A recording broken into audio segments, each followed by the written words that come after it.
Yra tam tikrų žinių, kurios daugumai žmonių yra neprieinamos. Jie tiesiog nesugeba jų suvokti. Ir šiandien kalbėsime būtent apie vieną iš tokių temų. Egzistuoja labai populiari nuomonė, kad kiekvienas žmogus, kiekviena moteris, kiekvienas vyras geba mylėti daugmaž vienodai. Vienas charakteriu šiek tiek kitoks, kitas biški dažniau įsimyli, trečias rečiau, bet iš esmės visi esame panašus. Todėl su bet kuriuo žmogumi galima sukurti santykius ir šeimą. Bet tai visiška netiesa.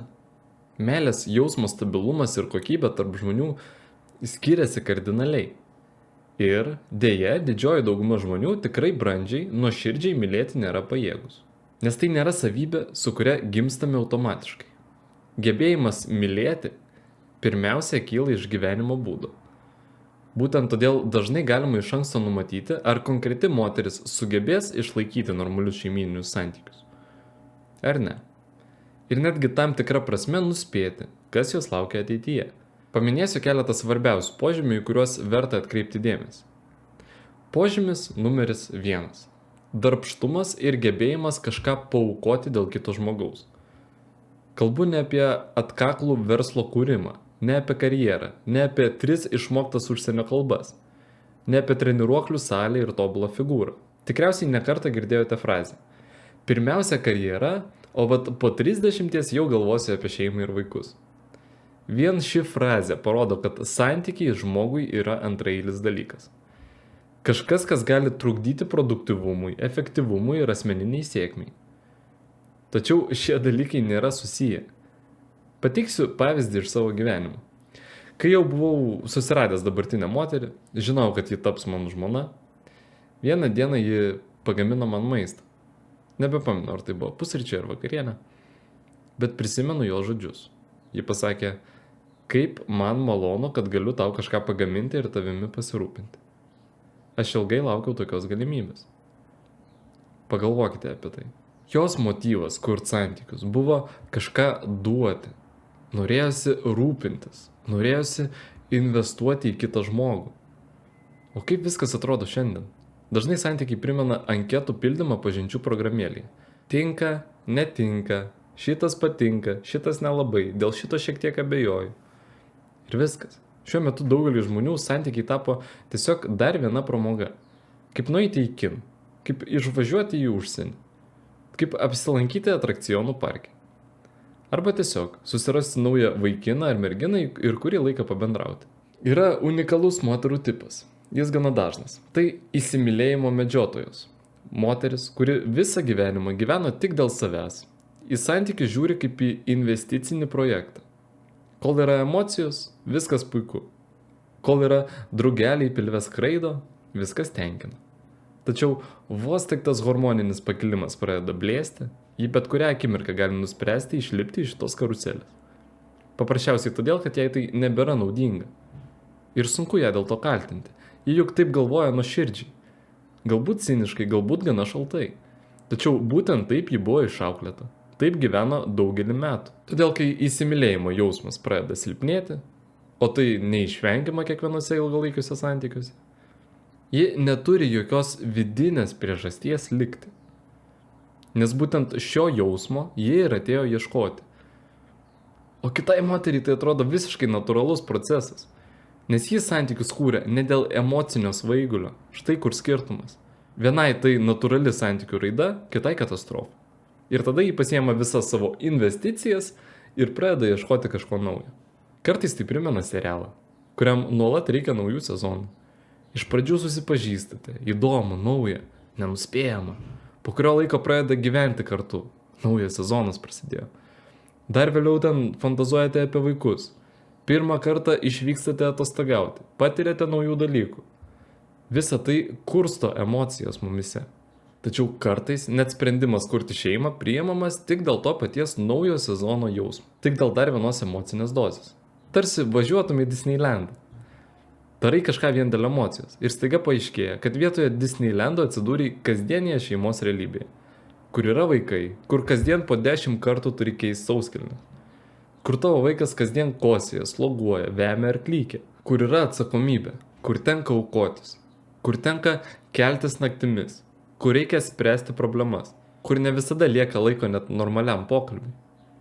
Todėl, kai sakau, kad labai svarbu, jog moteriai patiktų gaminti, palaikyti tvarką namuose ir rūpintis artimaisiais, kalbu ne apie tai, kad vyras ten pats nesugeba savimi pasirūpinti.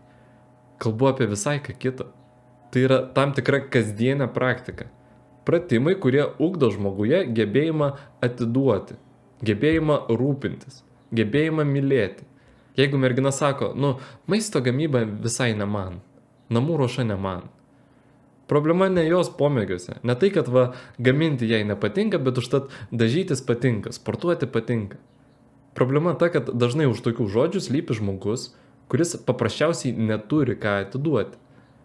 Todėl, kai emocijos pradės slopti, o ilgalaikiuose santykiuose tai neišvengiama, ji gali nerasti nė vienos priežasties pasilikti su tavim. Tiesiog todėl, kad neturi vidinių resursų, kurie padėtų išgyventi tą etapą.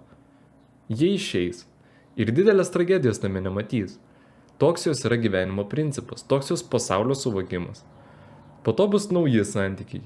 Ir istorija daugmaž plius minus pasikartos. Antras požymis, į kurį būtina atkreipti dėmesį, tai moters jausmų intensyvumas santykių pradžioje. Vyrai dažnai daro grubią klaidą. Dabar aš papasakosiu tai, apie ką internete nelabai kas kalba. Aš šitą pastebėjimą atradau dar daug metų atgal. Ir kol kas, patikėkit manim, išimčių nepasitaikė. Jeigu santykių pradžioje, per pirmas kelias savaitės ar mėnesius, moteris per stipriai demonstruoja savo jausmus. Kada jai fiziškai yra blogai be tavęs, kada ji tau be sustojimo rašo, kada ji pasiruošus iš kito miesto galo, kad ir kasdieną pas tave važinėti. Atrodytų, tai turėtų mus pradžiuginti. Kaip galvoja vyras? Kaip galvoja praktikos neturintis žmogus?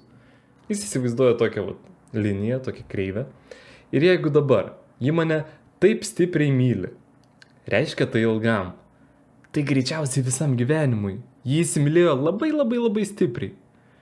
Juk iki abejingumo yra taip toli, bet iš tikrųjų taip nėra. Jos jausmai neturi jokio stabilumo. Būtent toks žmogus gali labai greitai persijungti į visišką apatiją ir abejingumą. Bet jūs to turbūt dar nesuprantat. Jeigu nebuvo to išgyvenę. Reikia bent kartą tai patirti ir tada suprasit, apie ką čia eina kalba.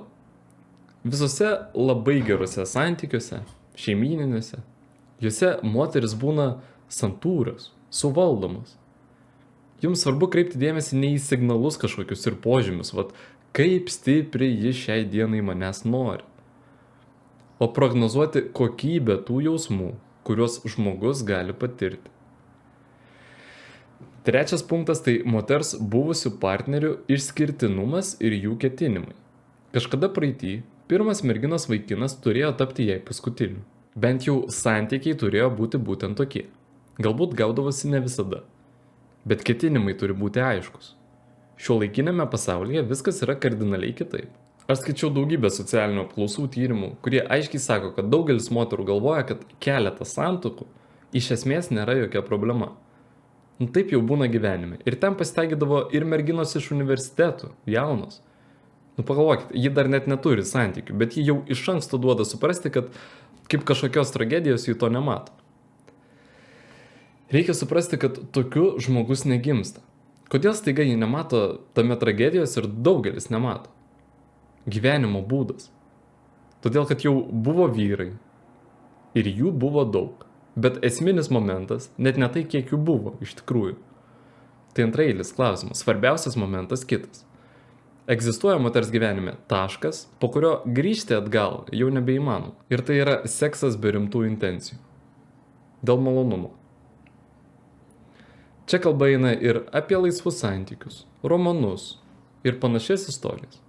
Jeigu tu žinai, kad tai bent kartą pasitaikė, kaip sakoma, netyčia.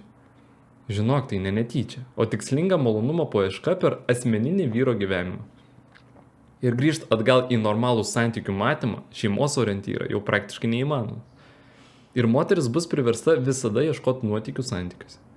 O šeimininėme gyvenime jos lauks tik vienas dalykas. Nusivylimas. Kiek tai truks, tiksliai atsakyti negaliu. Kiekvienas atvejis yra skirtingas. Ketvirtas punktas yra moters gebėjimas demonstruoti agresiją. Gaila, bet daugelio požiūrių tai jau įsirašo į normų suvokimą. kad ale visi išgyvena pykčius ir įžeidimus ir kažkokius fizinius išsireiškimus. Tiesiog žmonės nelabai dėl to skelbėsi, bet galvoja, kad taip yra pas visus. Draugai, taip tikrai nėra. Žinot, galbūt man tam tikram ligmenį pasisekė. Bet aš prisimenu vaikystę. Ir pas mane laki vaizduotė, bet aš net įsivaizduoti negaliu, kaip mama pakelia ranką prieš tėvą. Arba atvirkščiai. Man tai atrodo neįmanomai, tiesiog nesuvokiama. Ir galiu su pilnu įsitikinimu jums pasakyti, kad moteris grubiai skirstosi į 2 tipus. Tos, kurios geba rodyti agresiją ir būtinai tą darys, ir tos, kurios to padaryti tiesiog negali. Noriu pasakyti dar vieną svarbų papildymą. Nėra žmonių, kurie staiga iš niekur padaro žygdarbį ir tampa herojais. Tai yra gyvenimo būdo ir minčių produktas. Lygiai taip pat kaip ir išdavystė. Ir žmonės, kai prieina šitą momentą, jie supranta, kad tiesiog negalėjo pasielgti kitaip. Negalėjo. Noris jiems ar nesinori. Negalėjo. Lygiai tas pats buvo ir moteriai, kuri jūs paliko. Mano kanale dažnai vyrai atsiduria būtent tokioj situacijai. Nereikia jokių negatyvių emocijų jie jausti ir puoselėti to. Ji nieko tokio savyje neturėjo, kas leistų jai pasielgti kitaip. Kitų variantų nebuvo ir viskas. Jie tiesiog neegzistavo. Tai svarbu suvokti, jų nebuvo. Vyrams svarbu paruošti save šeimyniniam gyvenimui. Ir kame yra romantizacijos grėsmė. Mes suprantam, kad vyras užsiims saviapgaulę, rinksis probleminės moteris, jos jį visą laiką palikinės, santykiai grius ir visa tai, kas seka iš paskos. Bet reikalas ne tik tame. Egzistuoja tokia nuomonė, kad vyras lakstantis paskui moterį yra per daug geras žmogus. Tai netiesa. Netiesa. Jis neturi kitų variantų. Tai ne pagalba tiems, kuriems jos reikia. Tai noras priklausyti, potencialiai užsišerti gerų emocijų. Dėl ko žmogus yra pasiruošęs bet kam. Jis tiesiog ieško kaifo, dozės ir viskas. Kame čia yra jo gerumas. Bet yra vyrai, kurie kažkur per viduriuką. Praktika tai būtent tokiems žmonėms ir reikalinga, iš tikrųjų. Jis negali turėti savietos meilės kokybės, kuriai nėra jokios paklausos. Ten jau yra romantizacijos premisas išankstinis. Ir todėl mums svarbu save pakeisti, atsiupdeitinti, būtent per praktiką. Čia jau vien mano žodžiai nepadės savaime, aišku. O kada mes kalbame apie gebėjimą duoti, tai žinoma tai yra reikalinga, bet tai reikalinga ne ten, kur labai norisi, o ten, kur mes linkę praeiti pro šalį. Ten, kur mes pamirštam pasakyti ačiū, padėkoti. Tai tie žmonės, kurie aplink mus, bet mes dažnai jų nepastebim arba juos pamirštam. Ten, kur kartais ir prisiversti reikia kažką padaryti, gerą darbą. Tarp kitko, dar vienas pavyzdys. Vat kada mes kalbame apie žmogų tikinti ir kada jis už kažką meldžiasi, tai yra auka. Ir savaime aišku, kad tai kelia tavo atsidavimo, geranoriškumo potencialą. Ir lygiai taip pat gerų santykių kūrimo. Nes tu negauni daug emocijų dėl to. Tu tą darai neatlygintinai. Kaip variantas. Ačiū visiems, kas peržiūrėjo iki galo. Jeigu ką, yra sukurtas playlistas apie moterų tipus. Pažiūrėkit ir suprasit, su kokiom galima sukurti santykius ir šeimą. O su kuriom to padaryti nebeįmanoma. Iki kitų kartų.